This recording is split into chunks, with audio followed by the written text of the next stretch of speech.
दिल्ली में आज भारतीय जनता पार्टी की सदस्यता अभियान में जो सुंदर नगरी की झुग्गी झोपड़ी के गरीब बहनें हैं वो यहाँ आए ये गुहार लेते हुए कि आम आदमी पार्टी की सरकार ने इनके घरों को तोड़ा है, ये विश्वास दिलवाने के बाद कि हम आपको एक और जगह पर पुनर्स्थापित करेंगे।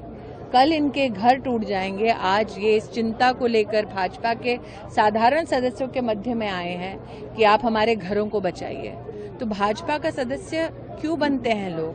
ताकि इस प्रकार के गरीब और मजलूम अगर किसी चैलेंज का शिकार हों, किसी चुनौती से घिरे हों, तो उनकी सेवा करना या उनके प्रति कोई ना कोई सपोर्ट देना, ये भारतीय जनता पार्टी के कार्यकर्ताओं का मूल स्वभाव है।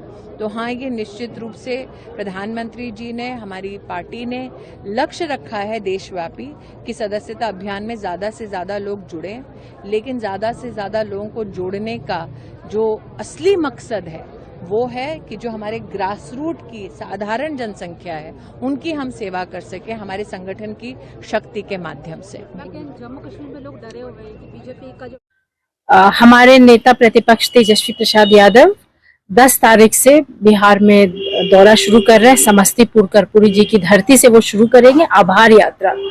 और पिछले लोकसभा चुनाव में आप देखिए जिस तरह से हम लोग को जन समर्थक मिला, जिस तरह से विश्वास यात्रा में लोग हम लोग से जुड़ते गए और जितना हम लोग को वोट परसेंटेज बढ़ा, ये अलग बात है कि हम लोग को सीटें कम मिली लेकिन वोट परसेंटेज बहुत हम लोग का बढ़ा। तो आभार तो देना है, जरूरी होता है कार्यकर्ताओं को। तो एक आभार यात्रा में हम लोग निकल रहे हैं और साथ ही साथ कार्यकर्ताओं के साथ संवाद होगा।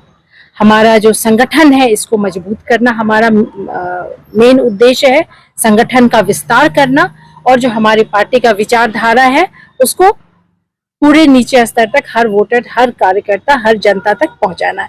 इन्हीं उद्देश्य से तेजस्वी प्रसाद यादव जी समस्तीपुर से आभार यात्रा शुरू करने वाले हैं। कहाँ होगा बिहार? पहला हम लोग इसको फर्स्ट फेज में समस्तीपुर में होगा। समस्तीपुर में 2 दिन होगा। उजियारपुर और उजियारपुर संगठन में बांटा गया है और समस्तीपुर में बांटा गया है। 10 को समस्तीपुर टाउन हॉल में और 11 को भी कर्पूरी सभागार को, 10 को 11 को होगा। रात्रि विश्राम तेजस्वी प्रसाद यादव जी समस्तीपुर में ही करेंगे। इसके बाद वो दरभंगा जाएंगे, दरभंगा में वो 2 दिन करेंगे। उसके बाद उनका मधुबनी का है, वहां 2 दिन, फिर मुजफ्फरपुर में 2 दिन, यानी कि 10 से लेकर के 17 तारीख तक उनका लगातार आभार यात्रा फर्स्ट फेज का चलेगा। जो एनसी कांग्रेस के अलायंस है ये असूलों की मबनी नहीं है। अगर होता तो 87 के इलेक्शन में सरकार बनाने के लिए इतनी बड़ी दांदियां करके जम्मू कश्मीर को खून के दरिया में नहीं धकेलते। ये जो खून का दरिया है इसको जम्मू कश्मीर में पिछले 87 से लेके आज तक बह रहा है, वो उसकी वजह तो यही है कि नेशनल कॉन्फ्रेंस की चोरियां, उसको दांत लिया सरकार बनाने की हाउस में। तो आज भी इनकी जो है सरकार बनाने के लिए ये किसी हद तक भी जा सकते, कोई उसूल परस्ती नहीं है। हर जगह नेशनल कॉन्फ्रेंस ने अपने कैंडिडेट, इंडिपेंडेंट कैंडिडेट कांग्रेस के खिलाफ खड़े कर दिए हैं। जैसे लद्दाख में खड़ा कर दिया था, अब वो नेशनल कॉन्फ्रेंस में वापस चला गया। तो ये तो इनकी आपस में ऐसी है। की केंद्र सरकार है वो लगातार अपने बजट से रिसर्च ग्रांट्स को कम कर रही है। वो लगातार रिसर्च ग्रांट्स का अमाउंट कम करती जा रही है। और दूसरी तरफ जब एजुकेशनल इंस्टीट्यूशंस खुद अपने दम पर रिसर्च ग्रांट्स लेके आ रहे हैं तो उन पर 18% जीएसटी लगाया जा रहा है। देखिए, रिसर्च कोई बिजनेस नहीं है। रिसर्च देश के डेवलपमेंट में एक इन्वेस्टमेंट है। अगर आईआईटी दिल्ली जैसा इंस्टीट्यूट नई तरह की गाड़ियाँ, नई तरह के एयरक्राफ्ट, तरह तरह के मटेरियल्स, मेडिकल इक्विपमेंट वगैरह पे रिसर्च कर रहा है तो उस पर जीएसटी क्यों लगाया जाए? तो आज की जीएसटी काउंसिल की मीटिंग में रिसर्च ग्रांट्स जो एजुकेशनल इंस्टीट्यूशंस को मिलती हैं, अगर उस पर किसी भी प्रकार की जीएसटी लगाने की बात होती है तो हम उसका पुरजोर विरोध करेंगे। दूसरा एक महत्वपूर्ण मुद्दा जुड़ा हुआ है ऑनलाइन पेमेंट से। अभी तक 2000 रुपये से कम सारे ऑनलाइन पेमेंट्स जीएसटी से एग्जेम्प्ट थे, लेकिन एक प्रस्ताव आज जीएसटी काउंसिल में आ रहा है कि जो पेमेंट गेटवेज के माध्यम से होते हैं उन पर जीएसटी लगना चाहिए। लेकिन ये छोटे बिजनेसेस पर और स्टार्टअप्स पर बहुत बड़ा प्रहार होगा, क्योंकि बहुत सारे स्टार्टअप्स 100% ऑनलाइन पेमेंट्स पर रिलाय करते हैं, ऑनलाइन सेल्स पर रिलाय करते हैं। तो अगर जीएसटी पेमेंट गेटवे पर लगेगा तो वो इन बिजनेसेस को ही पास ऑन होगा।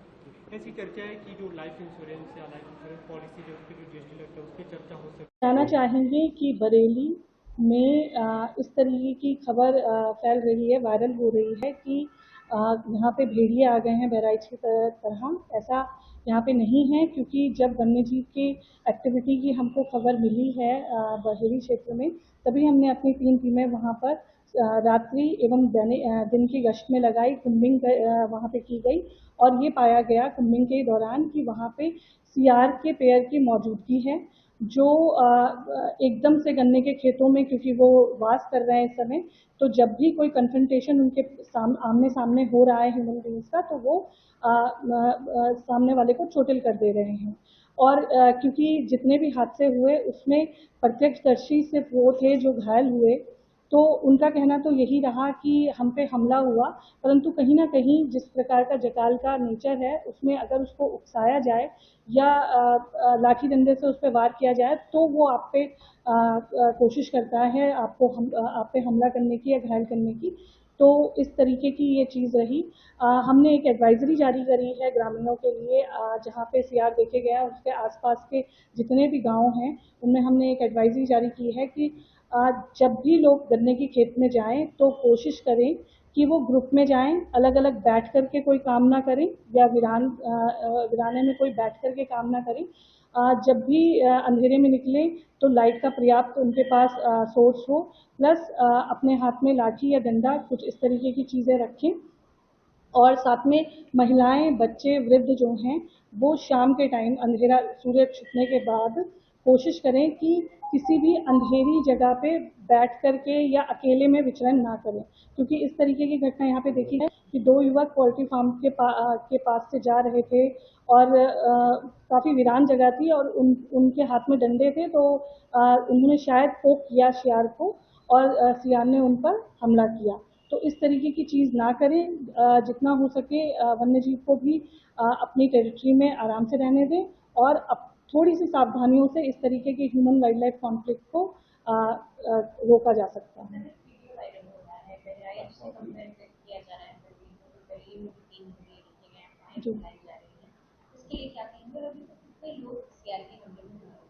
देखिए, जो हमारे पास डेटा है सियार का, उसमें 2 तारीख से लेकर के आज तक की जो खबर है उसमें हमारे पास 7 पीपल ऐसे हैं जो छोटी मोटी चोट ही है, बहुत बड़ी चोट नहीं आई है उनको या कोई ऐसा जानलेवा हमला नहीं था।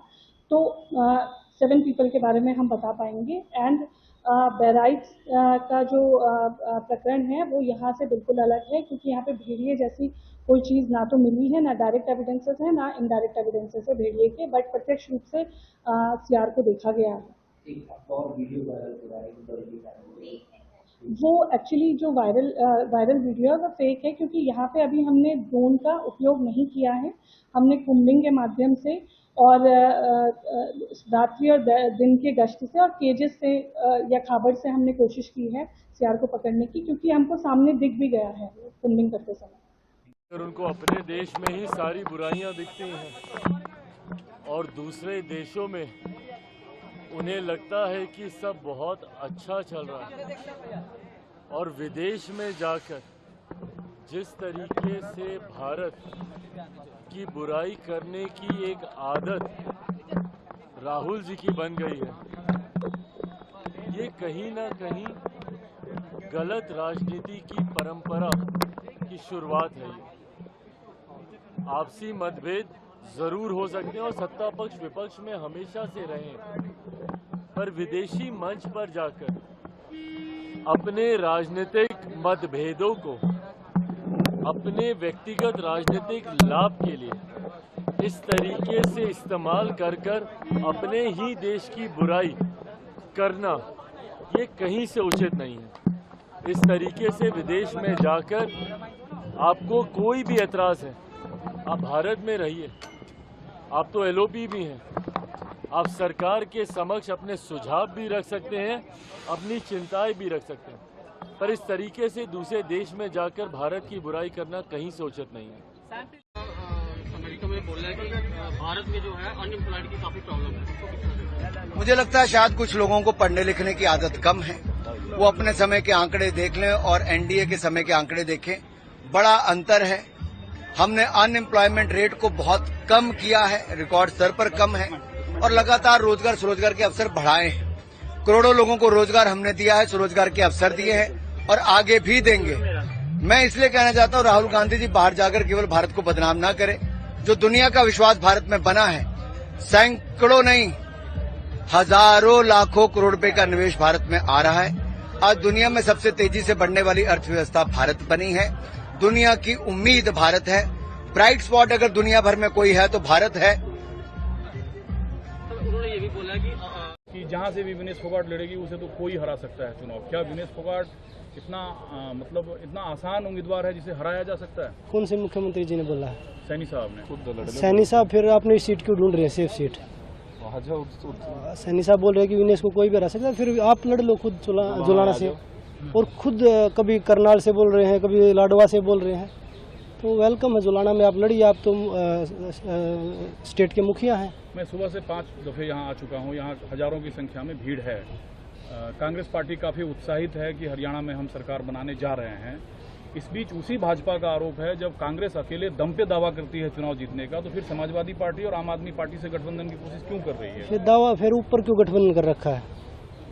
फिर 240 लेके आप विपक्ष में बैठ जाओ। भाई जो चीज इंडिया गठबंधन में जो लोग हैं उनके साथ तो मिलके एक साथ आगे बढ़ रहे हैं मजबूती के साथ, फिर आप भी छोड़ दो उनको। 240 लेके आप बैठे हो, विपक्ष में बैठो आप लोग।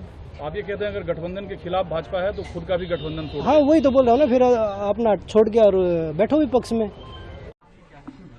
देखिए, आपके बारे में कह सकता हूं कि आपने लीड लेने की कोशिश की आज के इसमें, लेकिन आपने अपने मीडिया के दोस्तों के साथ साथ, लेकिन आपने बड़ी देर कर दी मेहरबान आते आते।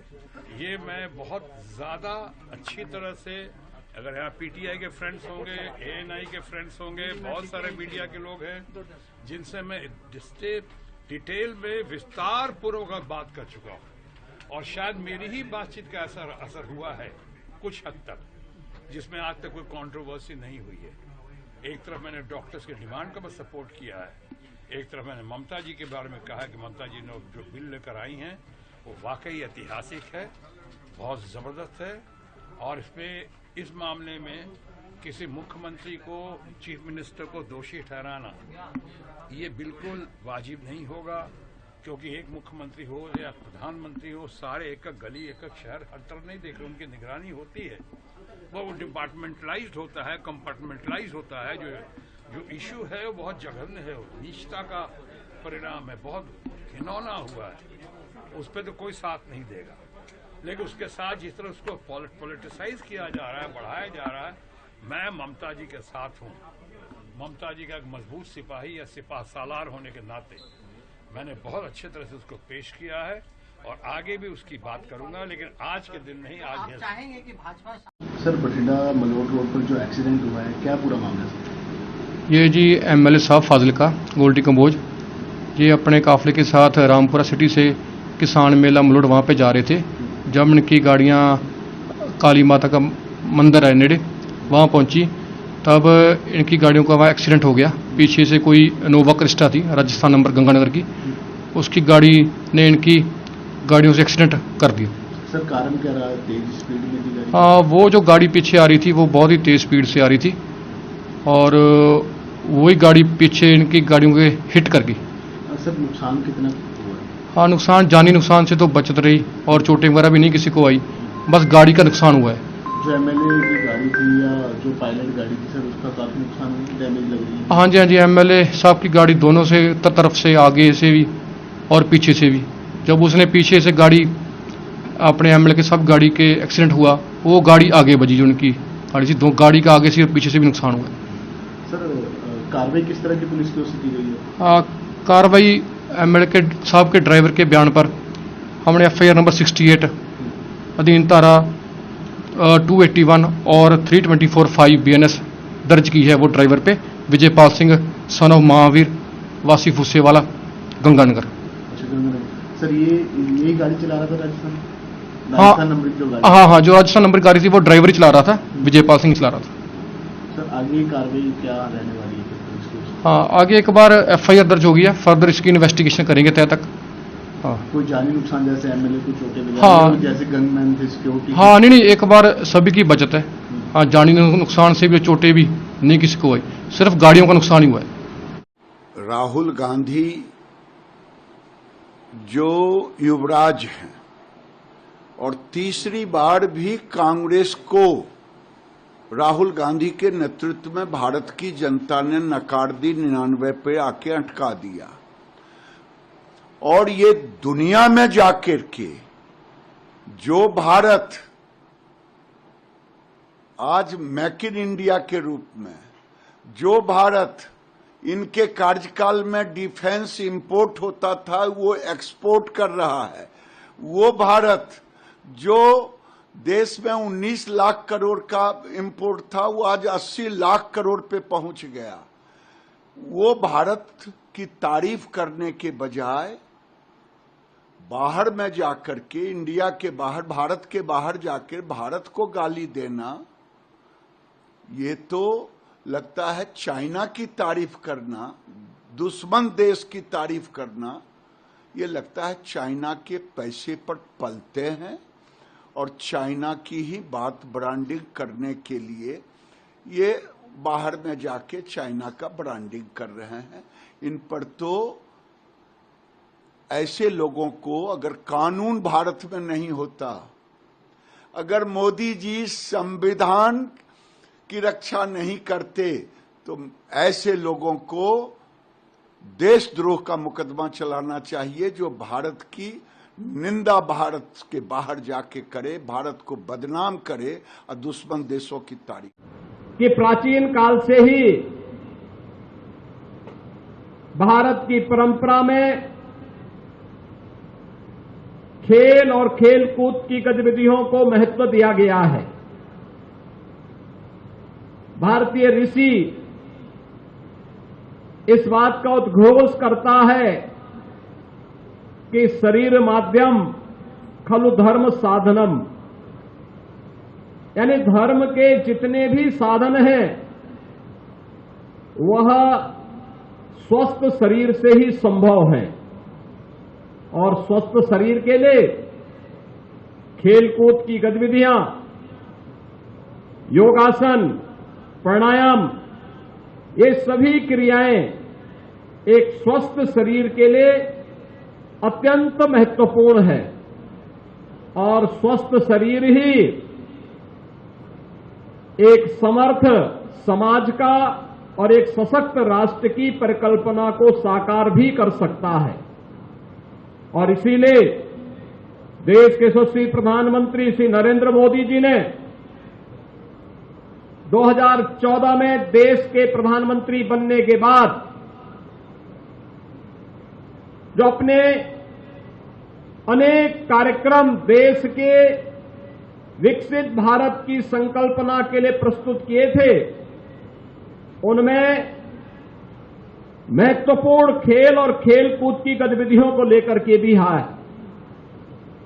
आपने इस बात को देखा होगा, खेलो इंडिया खेलों की प्रतियोगिताएं रही हो या फिट इंडिया मूवमेंट अथवा सांसद खेल कूद प्रतियोगिता, गांव से लेकर के राष्ट्रीय स्तर की प्रतियोगिताएं बखूबी इस आयोजन के माध्यम से आज आयोजित हो रही हैं। हर तबके का व्यक्ति इन आयोजनों के साथ जुड़ रहा है। और वर्तमान में पेरिस में चल रहे पैरा ओलंपिक में भारतीय खिलाड़ियों के जज्बे को पूरा देश और पूरी दुनिया देख रही है कि कैसे बेहतरीन प्रदर्शन करते हुए पैरा ओलंपिक के हमारे दिव्यांग खिलाड़ियों ने अपनी प्रतिभा और अपने देश का लोहा वहां मनाने का काम भी किया है। मुझे बताते हुए प्रसन्नता है कि यह दृश्य हमारे लिए प्रसन्नता का क्षण इसलिए भी प्रस्तुत करता है क्योंकि यह प्रधानमंत्री जी के एक भारत श्रेष्ठ भारत की परिकल्पना को भी साकार कर रहा है। देश भर के पुलिस बलों के जवान, केंद्रीय पुलिस बलों के जवान और उनके अधिकारी इस आयोजन में भागीदार बन रहे हैं। खेल हमें शारीरिक रूप से स्वस्थ बनाने, अपने कार्य के प्रति समर्पण के भाव के साथ तो जोड़ता ही है, साथ साथ जीवन में उतार चढ़ाव के हरेक मोड़ पर जीते तो अति प्रफुल्लित होकर के अन्यों के जीवन में बाधा पैदा करने की जो कुत्सित चेष्टाएं होती हैं उसको रोकने का एक सामर्थ्य देता है। तो अगर किन्हीं कारणों से सफलता नहीं प्राप्त हुई तो शालीनता के साथ उसको स्वीकार करने का भी एक सामर्थ्य हर एक खिलाड़ी के अंदर पैदा करता है। When truth is explained in detail, BJP will be disturbed. We all know that BJP lives on lies, and Mr. Gandhi, as LOP leader, after being the LOP leader, he has gone to US for on the invitation of the Indian community, and he has spoken in 2 events today with the students in the university and then with the diaspora. 2 different conversations. He has explained about the RSS way of thinking, the RSS mindset, the way RSS treats the women of India, because they want the women of India to be in the kitchen and at homes only. They don't want the women of India to come up. They don't want the women to be equal to the men of India. Therefore, Mr. Gandhi has explained that we, as a Congress party, we believe that women should be given equal opportunities to the men, and the men should be given that protection and that kind of respect in all spheres. What is wrong in it? Why BJP is jumping up and down? Because BJP, I feel that RSS mindset is the BJP's mindset, but BJP can have any kind of mukotas, but their real DNA is the RSS DNA. Therefore, their anger can be understood, but we can humbly say to them that we respect your views, but respect our views also. SSB ने ये अखिल भारतीय कुश्ती cluster प्रतियोगिता का आयोजन यहाँ 35 battalion में कराया था, जिसमें देश की विभिन्न पुलिस और पैरामिलिट्री ऑर्गेनाइजेशंस की हमारे खिलाड़ियों ने को भाग लेना है और भारी संख्या में लोग यहाँ आए हैं। इतनी बड़ी व्यवस्था एसएसबी ने लोकल पीएसी तथा स्थानीय प्रशासन के साथ और अन्य केंद्रीय एजेंसियों के साथ मिलकर किया गया है, और पहले भी इस तरह के आयोजन होते रहे हैं। और मुझे पूरा विश्वास है कि जिस तरह के इंफ्रास्ट्रक्चर राज्य सरकार ने यहाँ 35 बटालियन में 10वीं बटालियन में स्पोर्ट्स के लिए तैयार किया है, जैसे कि यहाँ का नया सिंथेटिक ट्रैक है, एस्ट्रोटर्फ हमारा नया 10वीं बटालियन में लगा है, और लगातार खेलों के को जो प्रोत्साहन राज्य सरकार के द्वारा दिया जा रहा है, 500 से अधिक कुशल खिलाड़ी भर्ती किए गए हैं।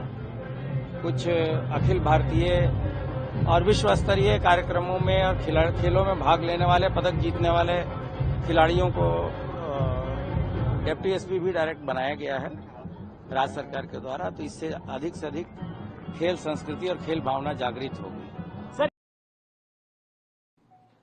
देखिए, बढ़ता बिहार बदलता बिहार, डबल इंजन की सरकार की झलक दिखाई पड़ रही है। आज हमारे भारतीय जनता पार्टी के राष्ट्रीय अध्यक्ष जी, जो भारत सरकार में स्वास्थ्य मंत्री हैं, किस तरह से गया, भागलपुर, दरभंगा, मुजफ्फरपुर, पटना में स्वस्थ रहने के लिए कई योजनाओं का उद्घाटन और शिलान्यास किए। अब इंसान तो इंसान, अब जानवरों को स्वस्थ रखने के लिए भारत सरकार और बिहार सरकार, देश के माननीय प्रधानमंत्री नरेंद्र मोदी जी और बिहार के मुख्यमंत्री नीतीश कुमार जी के नेतृत्व में आज भारत सरकार के पशुपालन मंत्री माननीय राजीव रंजन सिंह उर्फ ललन बाबू, आज हर प्रखंड में एम्बुलेंस भेजा जा रहा है जानवर को स्वस्थ रखने का। यही बिहार था जहां जानवरों के चारा को लूट कर खा जाते थे और जानवर बीमार पड़ते थे, भूखे तरप तरप कर मरने के लिए विवश होते थे। ये जंगल राज वाले लोग, चारा खाने वाले लोग, देख लें इनके युवराज, आंख खोलकर देख लें कि बढ़ता बिहार, बदलता बिहार किस तरह से काम कर रहा है। लोग बिहार के अंदर खजाना लूटने में, चारा चुराने में लगे रहे और आज बिहार पूरी तरह से विकास की ओर कदम बढ़ा रहा है। अध्यक्ष भी कह रहे हैं कि कांग्रेस अगर आज गठबंधन का ऐलान नहीं करती है तो हम लोग लिस्ट जारी कर देंगे। कितना देखिए, इस पे संदीप पाठक जी का भी बयान आ चुका है। आज सुशील गुप्ता जी ने भी स्पष्ट किया है कि हमारी पूरी तैयारी है और हम लोग अपने सीटों का ऐलान या चुनाव लड़ने के लिए पूरी प्रक्रिया को, हम अपना कैंडिडेट घोषित करने की प्रक्रिया को पूरा कर चुके हैं। और जैसे ही उनको पार्टी संगठन से या राष्ट्रीय अध्यक्ष अरविंद केजरीवाल जी से इजाजत मिलेगी, वो ऐलान करके चुनाव में जाएंगे। एक राष्ट्रीय राजनीतिक दल है आम आदमी पार्टी, हरियाणा में हमारा एक मजबूत संगठन है, तो उसको लेकर संदीप पाठक जी, सुशील गुप्ता जी, हमारे दोनों नेताओं ने इस बारे में बयान दिया है। अब जैसे ही केजरीवाल साहब का और पार्टी का निर्देश मिलेगा उनको, वो जो कह रहे हैं उस हिसाब से आगे बढ़ेंगे।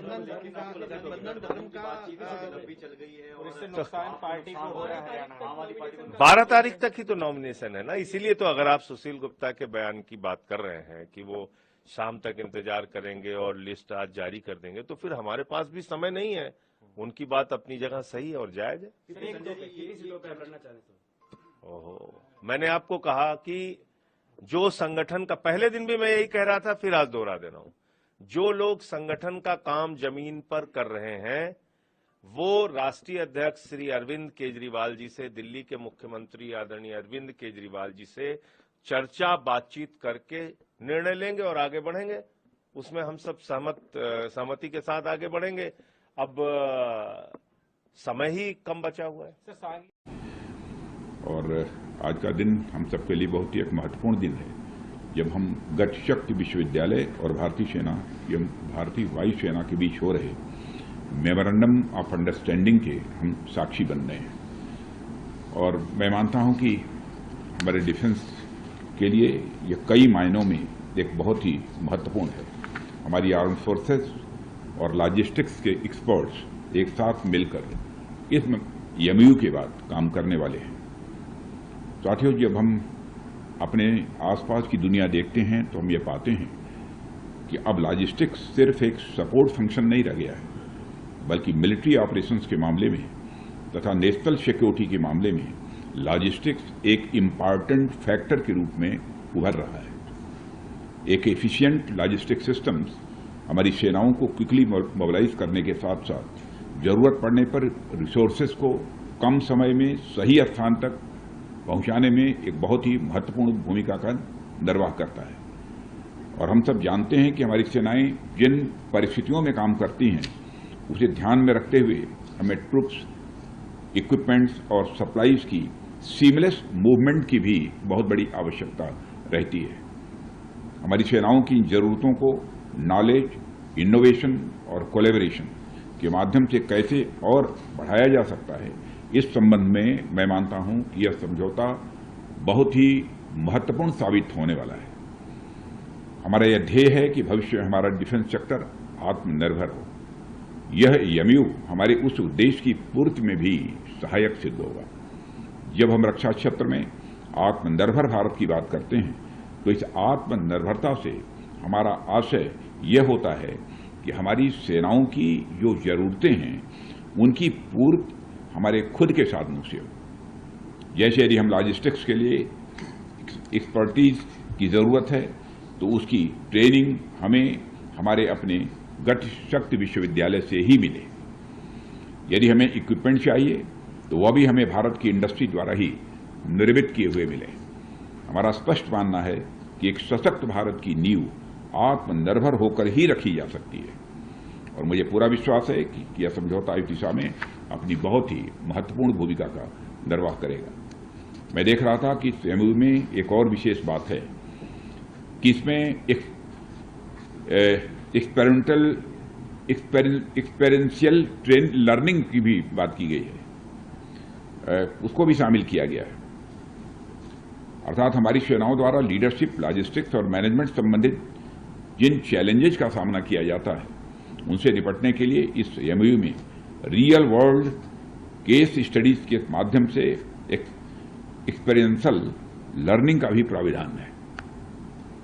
और हमारी आर्म फोर्सेज की लीडरशिप, मैनेजमेंट और ऑपरेशनल एक्सपीरियंस का लाभ उठाकर गतिशक्ति विश्वविद्यालय लॉजिस्टिक एक्सपर्ट्स और मैनेजर्स की एक नई पीढ़ी को आकार देने में मदद करेगा, जो मॉडर्न वारफेयर की डायनेमिक नीड्स को भी वो फुलफिल कर पाएंगे। और आज प्रधानमंत्री जी के नेतृत्व में जो हमारा देश पीएम गति शक्ति इनिशिएटिव और नेशनल लॉजिस्टिक पॉलिसी के इम्प्लीमेंटेशन पर कार्य कर रहा है, उस दौर में गति शक्ति विश्वविद्यालय द्वारा लॉजिस्टिक्स को लेकर सेनाओं के साथ हुआ यह समझौता पूरी तरह से हमारे नेशनल ऑब्जेक्टिव के साथ मेल खाता है। और यह एमओयू हमें विचारों के निरंतर आदान प्रदान के लिए एक मंच भी देता है, जिससे हमें ऐसा लॉजिस्टिक्स सिस्टम बनाने में मदद मिलेगी जो वर्ल्ड क्लास होने के साथ साथ फ्यूचर प्रूफ भी होगा।